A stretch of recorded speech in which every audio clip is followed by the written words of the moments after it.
Qarabağ klubu heyətdə ciddi dəyişikliklər etməyə hazırlaşır.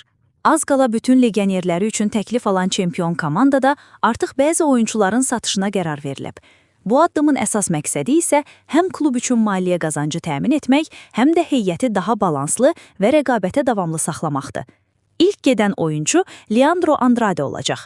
Daha əvvəl Çindən gələn sərfəli təklifi geri çevirən Qarabağ, bu dəfə oyunçunun getməkdə israrlı olması və təklif olunan məbləğin 3 milyon avro olması səbəbindən razılıq verib. Bu, komandadakı legionerlər üçün təklif olunan ən yüksək məbləğdir və klub üçün böyük qazanc deməkdir.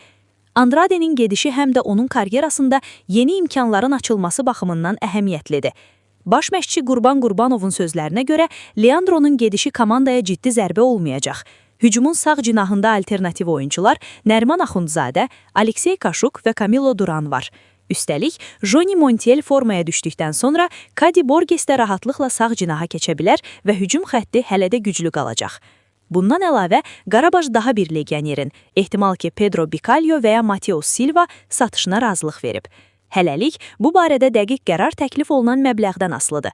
Digər oyuncular isə klub üçün kifayət qədər sərfəli təklif almadıqları üçün komandada qalacaq. Marko Yankoviç isə yayadək komandada qalacaq və baş məşqçinin vacib oyuncular siyahısında yer alır.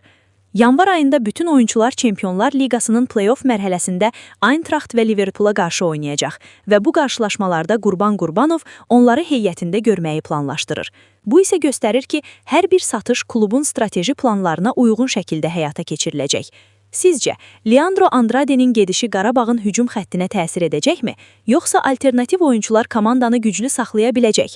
Ən son xəbərlər və transfer yenilikləri üçün kanalımıza abunə olun və bildirişləri açın.